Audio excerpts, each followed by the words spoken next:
Smoking is injurious to health, it causes cancer. ধূমপান স্বাস্থ্যের পক্ষে ক্ষতিকর, এতে ক্যান্সার হয়।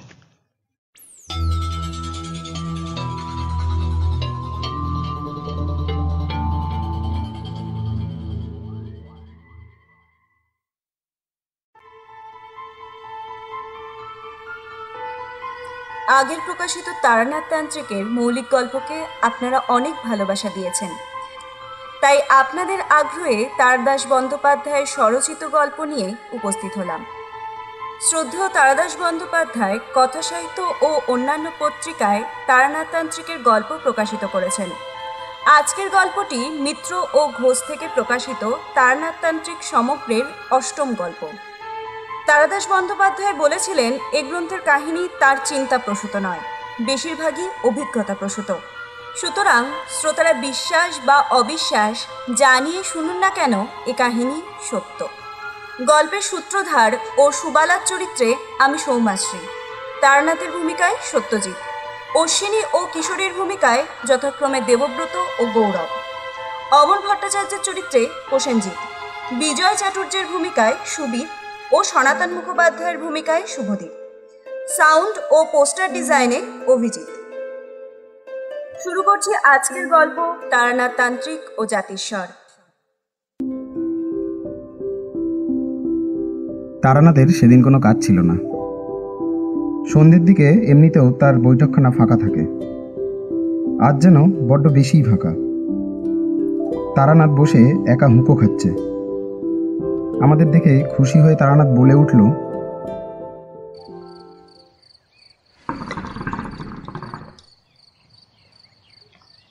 আরে এসো এসো, তোমাদের কথাই তো ভাবছিলাম। হঠাৎ আমাদের কথা ভাবছিলেন যে বড়?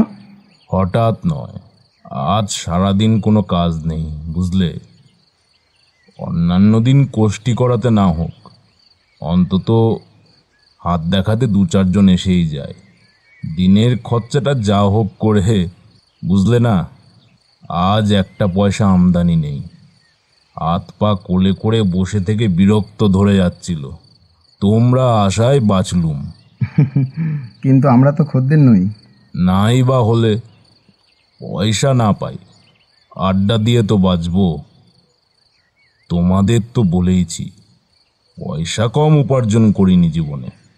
বৈষয়িক লোক হলে অনেক জমিয়ে ফেলতে পারতাম। পয়সার মায়া নেই আমার, দিন চলে গেলেই খুশি। যাবার সময় কটা পয়সা গাটে বেঁধে নিয়ে যেতে পারবো বলে মনে করো? চারি পেয়ালায় চা নিয়ে এলো। তারানাথ পাকা মজলিসি লোক। চা খেতে খেতে সে গল্প জমিয়ে তুলল। কিছুক্ষণ নানা বিষয়ে কথা হওয়ার পর আমি বললাম, ভালো কথা। আজকের কাগজ দেখেছেন? তরুবালা হত্যাকাণ্ডে মীমাংসা হয়ে গিয়েছে তো।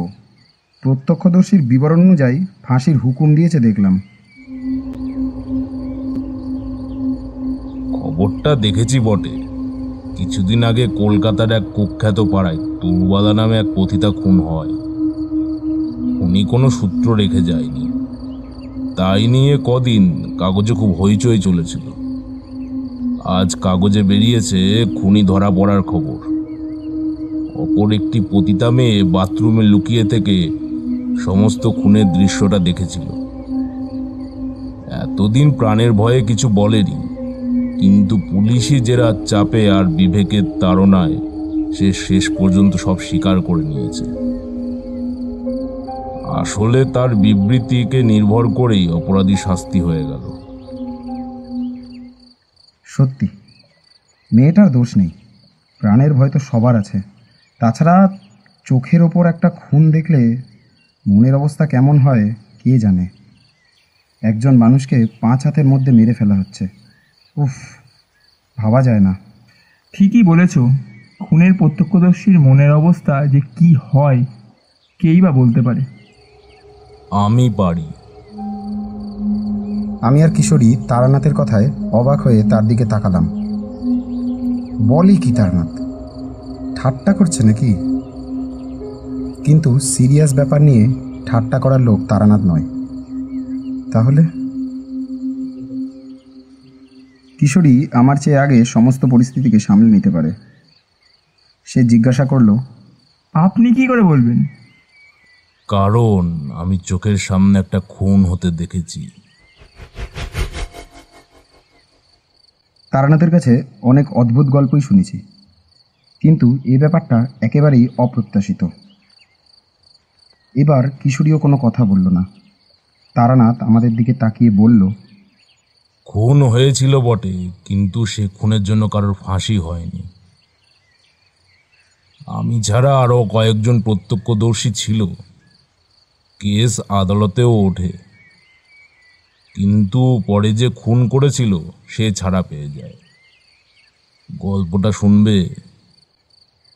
তাহলে বলি। শোনবার জন্য আমাদের অনুরোধ করার সামান্যই প্রয়োজন ছিল। তারানাথ এক কলকে তামাক সেজে বলতে শুরু করল।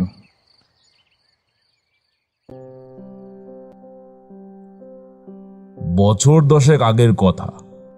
তখন আমার কাছে অমরনাথ ভট্টাচার্য বলে এক ভদ্রলোক প্রায় আসতেন।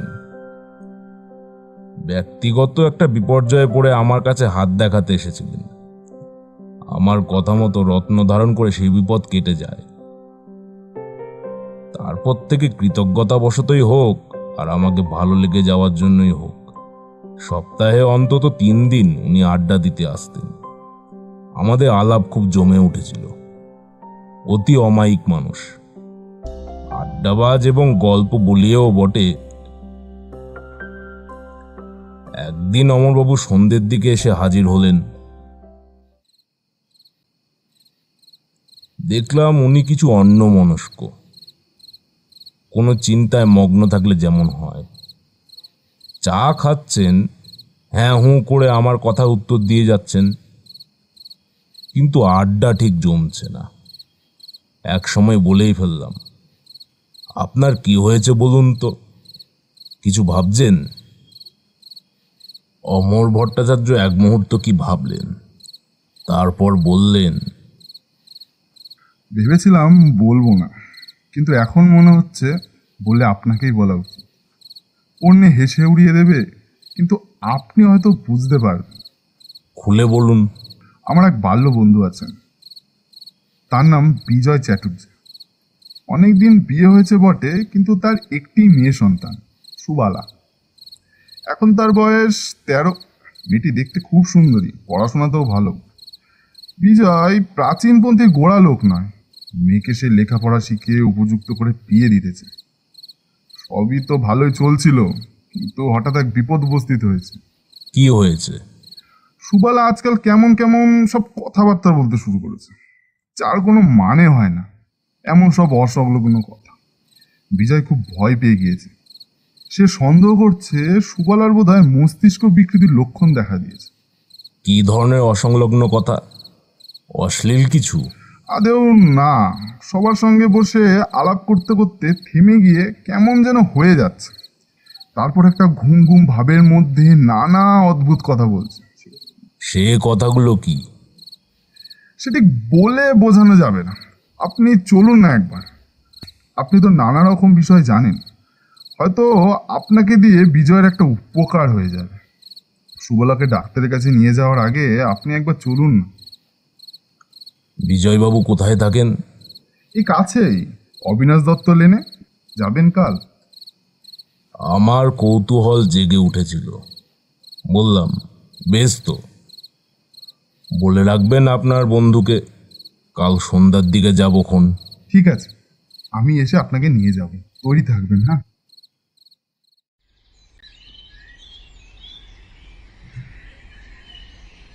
পরের দিন গেলাম বিজয় চাটুর্যের বাড়ি। সাধারণ মধ্যবিত্ত গৃহস্থ, তবে বেশ সচ্ছল অবস্থা।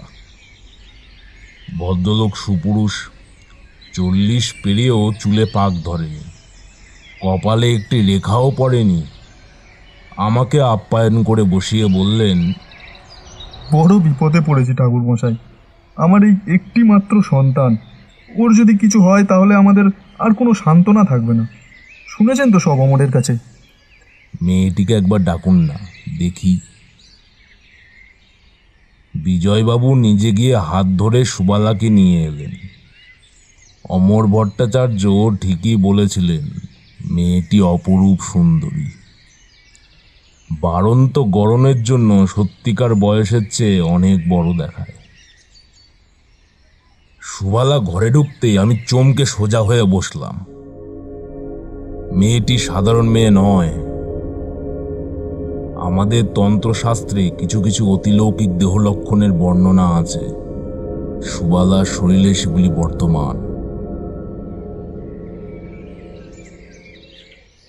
আমার চমকে ওটা বিজয়বাবু লক্ষ্য করেছিলেন, কিন্তু মেয়ের সামনে কিছু জিজ্ঞাসা করলেন না। আমি আদর করে কাছে বসিয়ে সুবালার সঙ্গে কথা বলতে লাগলাম। বেশ স্বাভাবিক মেয়ে, কোনো দিক দিয়ে ব্যতিক্রম নেই। কিছু পরে বিজয়বাবুকে বললাম, যান, ওকে ভেতরে দিয়ে আসুন। যাও মা, যাও, ভেতরে গিয়ে মাকে বলো খাবার পাঠাতে। সুবালা চলে যেতেই আমি প্রথমে বললাম, ভয় নেই বিজয়বাবু, আপনার মেয়ের কোনো অসুখ করেনি। এটা পাগলামির পূর্বাভাস নয়।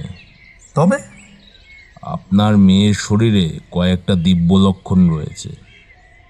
কী লক্ষণ তা আমি বলবো না, অন্যের চেয়ে আপনার মেয়ে কিছু আলাদা হবেই, এ আপনি রোধ করতে পারবেন না। বিজয়বাবু অপ্রসন্ন মুখে চুপ হয়ে রইলেন। বুঝলাম আমার ব্যাখ্যা তার ঠিক মনোভূত হয়নি। তার আমি কি করতে পারি? মেয়ের তো কোনো অসুখ নেই বা অপদেবতা ভর করেনি যে আমি মাদুলি দিয়ে কি যজ্ঞ করে সারাবার চেষ্টা করব। এমন সময় বাড়ির ভেতরে একটা হইচয়ে শব্দ শোনা গেল। বিজয়বাবু তাড়াতাড়ি উঠতে উঠতে বললেন, ওই যে ওই সুবলা বোধহয় আবার অমন করছে। তাড়াতাড়ি চলুন ঠাকুরমশাই, দেখবেন, চলুন। সামান্য ইতস্তত করে তার পেছন পেছন বাড়ির ভেতর ঢুকলাম। লম্বা বারান্দা পেরিয়ে একটা ঘরের সামনে দাঁড়ালেন বিজয়বাবু। সে ঘর থেকেই গোলমাল ভেসে আসছে। দরজার কাছে দাঁড়িয়ে ভেতরে উকি দিলাম। দেয়ালে হেলান দিয়ে মাটিতে বসে আছে সুবালা, চোখ দুটো অর্ধেক বোঝা। সেই অবস্থাতেই বিড়বিড় করে কি যেন বলছে। আমাকে দেখে ঘরের মহিলারা ঘোমটা টেনে দিল। বিজয়বাবুকে বললাম, ওদের একটু সরে দাঁড়াতে বলুন তো, আমি একবার আপনার মেয়ের কাছে যাব। বিজয়বাবুকে কিছু বলতে হলো না। আমার কথা শুনে মেয়েরা নিজে থেকেই ঘরের এক কোণে সরে গেলেন। আমি গিয়ে হাঁটু গেড়ে সুবালার পাশে বসে ডাকলাম, সুবালা। শুনতে পেল কিনা বোঝা গেল না। অন্তত বাহিরে তার কোনো প্রতিক্রিয়া প্রকাশ পেল না। মনে মনে ইষ্ট স্মরণ করে সুবালার গায়ে হাত বুলিয়ে দিতেই তার কথা বন্ধ হয়ে গেল, যেন সে আস্তে আস্তে ঘুমিয়ে পড়েছে। জানো তো, মধুসুন্দরী দেবী আমাকে এই ধরনের কয়েকটি ক্ষমতা দান করেছিলেন। সুবালাও শান্ত হয়ে এলে তার গভীর নিঃশ্বাস পড়তে লাগল। আমি মৃদু স্বরে বললাম, বলো মা, কি বলছিল বলো। সুবালা টেনে টেনে বলল, খোকা পড়ে যাচ্ছে যে, আমিও পড়ে যাচ্ছি। পেছন থেকে ঠেলে দিল। খোকা! খোকাকে? আমার খোকা। তোমার ছেলে?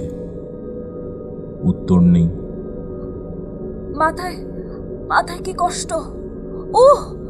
পাথর এসে লাগলো মাথায়।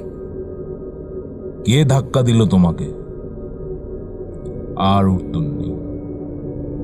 এবারে সত্যিই ঘুমিয়ে পড়েছে মেয়েটি। বিজয়বাবুকে বললাম, ওকে বিছানায় শুয়ে দিন, ঘুমিয়ে পড়েছে। আর আপনি আমার সঙ্গে আসুন, কথা আছে।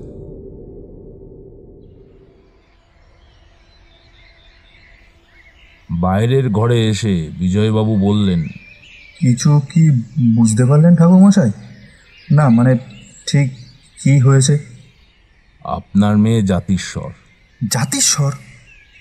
হ্যাঁ, সুবালা সম্ভবত আগের জন্মের কথা মনে করতে পারে। যেসব কথাকে আপনারা অসংলগ্ন বলে মনে করছেন তা আসলে ওর আগের জন্মের ঘটে যাওয়া ঘটনা। এই কারণেই ওর শরীরে নানা দিব্য লক্ষণ রয়েছে। জাতিস্বর হওয়া আত্মার খুব উঁচু অবস্থার পরিচয়।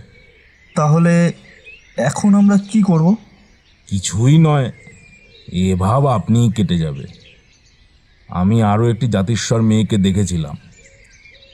বয়স বাড়তে শুরু করার সঙ্গে সঙ্গে জন্মান্তরের স্মৃতি কমে আসতে থাকে। সুবালার কতদিন এরকম হয়েছে? তা প্রায় বছরখানেক হবে। তাহলে তো অনেক বেশি বয়সেই শুরু হয়েছে বলতে হবে। জন্মান্তরের স্মৃতি সাধারণত 5-6 বছর বয়সেই জেগে ওঠে। এই বয়সে আবার মিলিয়ে আসতেও থাকে। যাক, কিছু না করে শুধু দেখে যান, সুবালা আপনিই সেরে যাবে। সেদিন ফিরে চলে এলাম। তারপর বছর কয়েক ধরে মাঝে মাঝে বিজয় চাটুর্যের বাড়ি গিয়েছি। কখনো বা উনি আর অমরনাথ আমার কাছে এসে সুবালার খবর দিয়ে গেছেন। মোটের উপর বলতে গেলে 2 বছরে আমরা সুবালার গত জন্মে কি ঘটেছিল সে সম্বন্ধে একটা ধারণা করতে পারলাম। বিভিন্ন সময়ে আচ্ছন্ন অবস্থায় সুবালা যা বলেছিল তার উপর নির্ভর করে আমরা কিছু জোড়াতালি দিয়ে সমস্ত ব্যাপারটা আন্দাজ করেছিলাম। কিন্তু আমাদের আন্দাজ যদি সত্য হয়ে থাকে কেন? নিশ্চয়ই সত্য, কারণ পরে যা ঘটেছিল তাতে আর কোনো সন্দেহ থাকার কথা নয়। তাহলে সে বড় মর্মভেদী ঘটনা।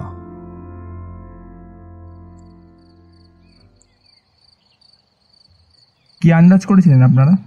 সুবালা ওই ঘোর লাগা অবস্থায় প্রায় বলতো সে তার ছেলেকে নিয়ে কোনো উঁচু জায়গা থেকে পড়ে যাচ্ছে।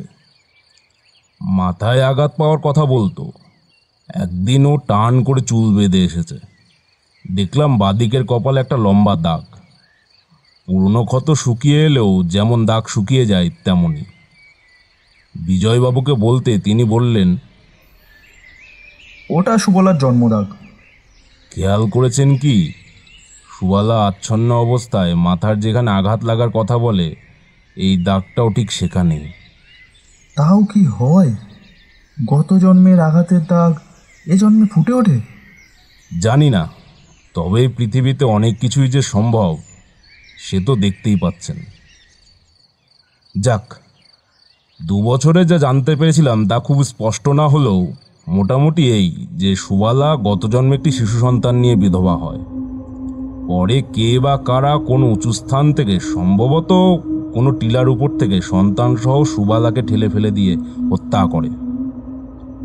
কিন্তু কেন হত্যা করে আর হত্যাকারীর নাম কি, এসবের খবর আমরা কিছুই জানতে পারিনি। এখানে এসেই সুবালার কথাটা আটকে যেত। মনের উপর চাপ পড়লে ক্ষতি হতে পারে ভেবে আমিও জোর করিনি কখনো। এখানে একটা কথা বলে রাখি, এই ঘটনায় আমি বুঝতে পেরেছিলাম মাতৃস্নেহ কি জিনিস। সন্তানের প্রতি মায়ের টান বিশ্বের একটা বড় শক্তি। সুবালা মাত্র 13 বছরের কিশোরী, এজন্য সে এখনো মা হয়নি। কিন্তু আধো অজ্ঞান অবস্থায় সে যখন বলতো, খোকা পড়ে যাচ্ছে যে, খোকা, তখন তার মুখে যে ব্যাকুলতা ফুটে উঠত তা মাতৃহৃদয়ের গভীর অভিব্যক্তি ছাড়া হয় না। গত জন্মের হারানো ছেলের প্রতি এই আরতি একটু কমে এলো। এইভাবে আরো বছর 2 কেটে যাওয়ার পর আস্তে আস্তে সুবালা অনেকটা স্বাভাবিক হয়ে এলো। এখন তার বয়স 17। একদিন বিকেলে অমরবাবু এসে বললেন, একটা ভালো খবর আছে, বেশ বড় রকমের ভোজ আসন্ন। কি ব্যাপার, গৃহিণী পুত্রমুখ দর্শন করবে নাকি? আরে দূর, আপনার যেমন সব কথা এ বয়সে। যাকে কথা হচ্ছে এই, আমাদের বিজয় চাটুর্যের মেয়ের বিয়ে বোধহয় লাগলো। কার? সুবালার? হ্যাঁ, আগামী পরশু পাত্রের বাবা দেখতে আসছেন জবলপুর থেকে। প্রবাসী বাঙালি, পাত্র সেখানে ব্যবসা করে। বিরাট অবস্থা। মেয়ে সুন্দরী শুনে দেখতে আসছে, নইলে বিজয়ের যে আর্থিক সঙ্গতি এরকম ঘরে তারা ছেলে বিয়ে দেওয়ার ব্যবস্থা করতো না। আপনিও আসুন না ওই দিন। বিজয় আমাকে বলেছিল আপনাকে নিয়ে যেতে। একটা শুভ দিন, আপনার মতো সৎ ব্রাহ্মণ উপস্থিত থাকলে সুবলার মঙ্গল হবে। মেয়ে দেখার দিন বিজয় চাটুর্যের বাড়ি গেলাম অমরের সঙ্গে। এইসব সামাজিক উৎসব আমার ভালোই লাগে।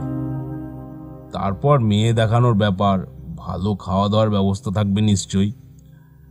আমি ভোজন রসিক চিরদিন। ধুতি চাদর চাপিয়ে বিকেলে হাজির হয়ে গেল। তখনও ছেলের বাবা এসে পৌঁছাননি। বিজয়বাবু আমাদের আদর করে নিয়ে বৈঠকখানায় বসালেন। তামাক এলো, চা জল খাবার এলো। বিজয়বাবু একবার সুবালাকে ডেকে এনে প্রণাম করিয়ে নিয়ে গেলেন।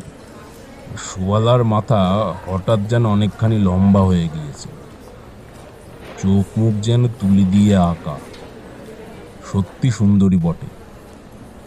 মাথায় হাত দিয়ে প্রাণ ভরে আশীর্বাদ করলাম। সুখী হও মা, সুখী হও। জীবনে এমন ব্যর্থ আশীর্বাদ আর করিনি।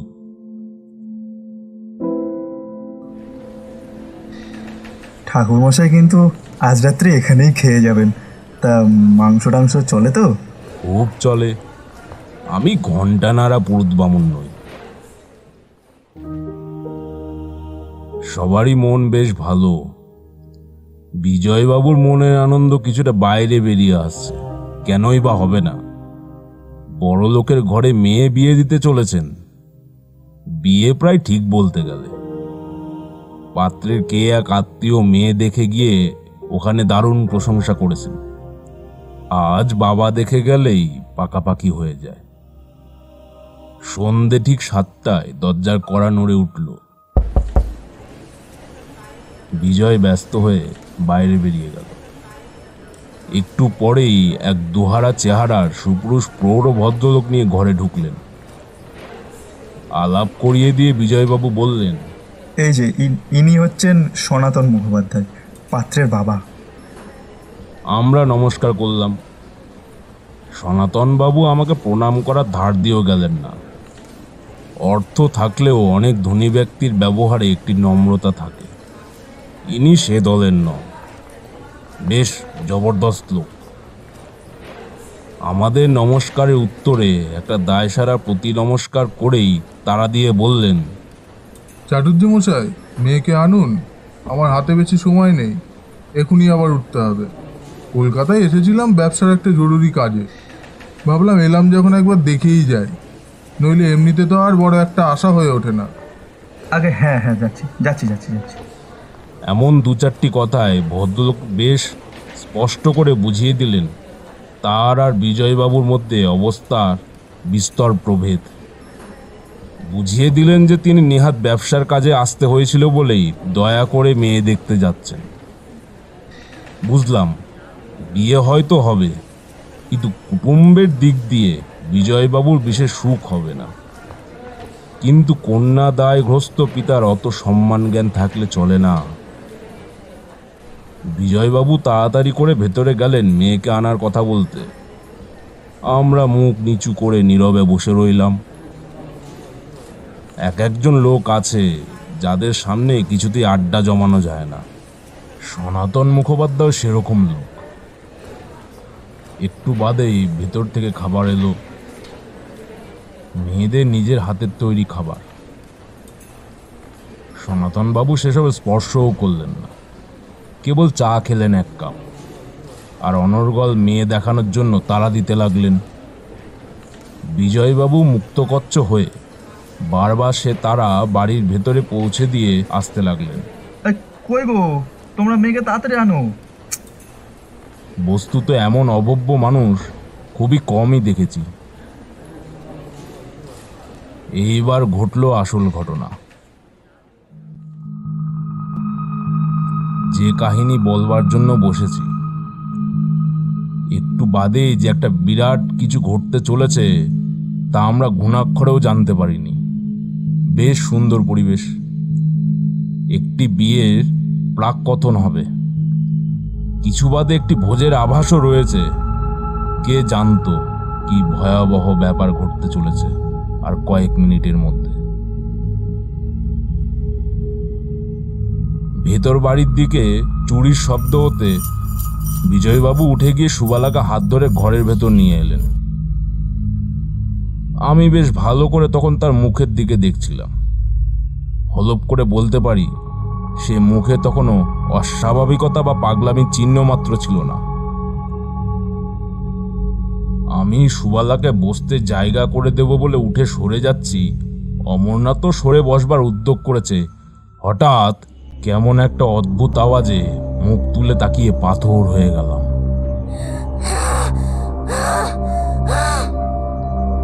সুবালার চোখ বিস্ফারিত, জিঘাংশু উন্মাদের মতো সে তাকিয়ে আছে সনাতন মুখুজ্জের দিকে।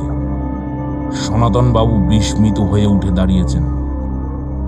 সুবালার সমস্ত শরীরের পেশি শক্ত হয়ে গিয়েছে, চোখ তীব্র ক্রোধে জ্বলে উঠেছে, ঠোঁটের ভঙ্গি ক্ষিপ্ত।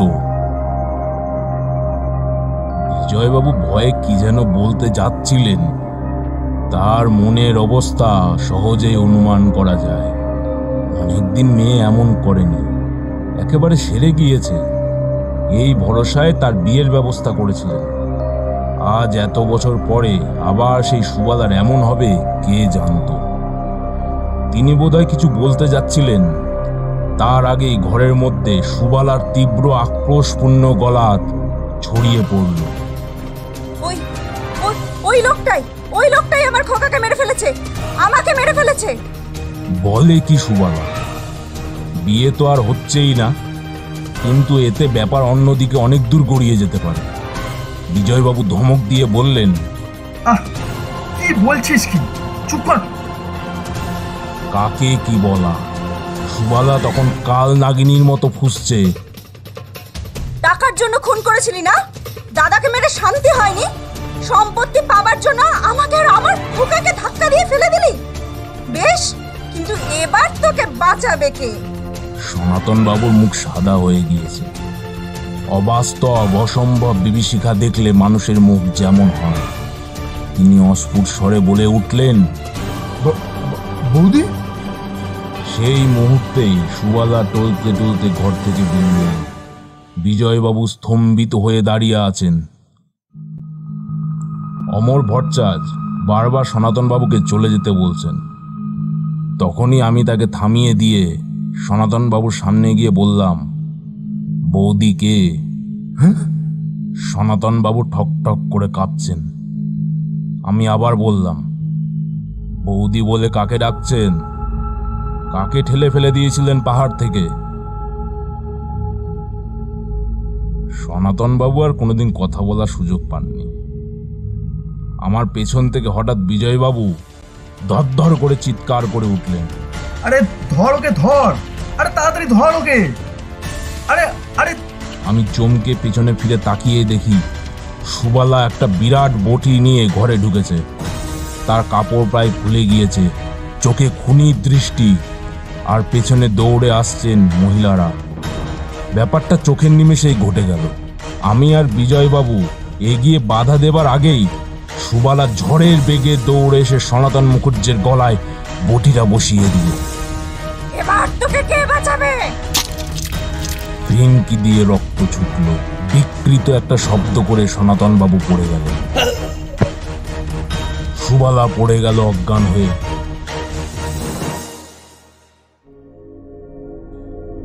মিনিট 10 পরে মোড়ের ডাক্তারখানা থেকে যখন ডাক্তার নিয়ে ফিরে এলাম, তখন আর সনাতন বাবুর দেহে প্রাণ নেই। ঘন্টা 2 পরে সুবালার জ্ঞান ফিরেছিল, কিন্তু এত সব ঘটনা তার কিছুই মনে নেই। সম্পূর্ণ স্বাভাবিক।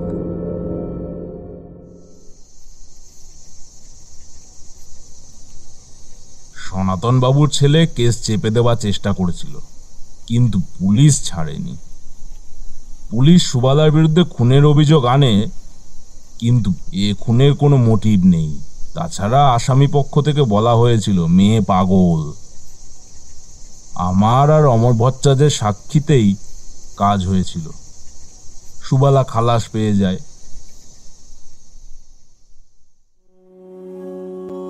গত জন্মে টাকার লোভে বিধবা সুবালা আর তার সন্তানকে হত্যা করেছিল সনাতন।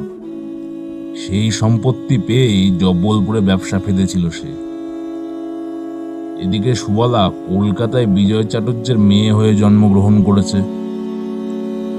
ভগবানের মার বড় সাংঘাতিক। কোথা থেকে সনাতন মুখুজ্জেকে এসে শাস্তি নিয়ে যেতে হলো। নিজের জন্য অতটা নয়, কিন্তু তার সন্তানের মৃত্যু কথা ভুলতে পারেনি সুবলা। সনাতনকে দেখা মাত্র ধপ করে জ্বলে উঠেছিল তার জন্মান্তরের স্মৃতি। তারানাথ থামল। অন্যদিন গল্পের শেষে কিশোরী যা হোক একটা টিকা টিপ্পণী কাটে, আজ সেও চুপ করে বসে রইল। বাইরে ল্যাম্পপোস্টের আলো জ্বলে উঠেছে। ঘরের মধ্যে কেমন একটা বিষণ্ণতা। তারানাথও আর কোনো কথা বলছে না। শেষে আমি স্তব্ধতা ভেঙে বললাম, আজ যাই, আর একদিন আসবো।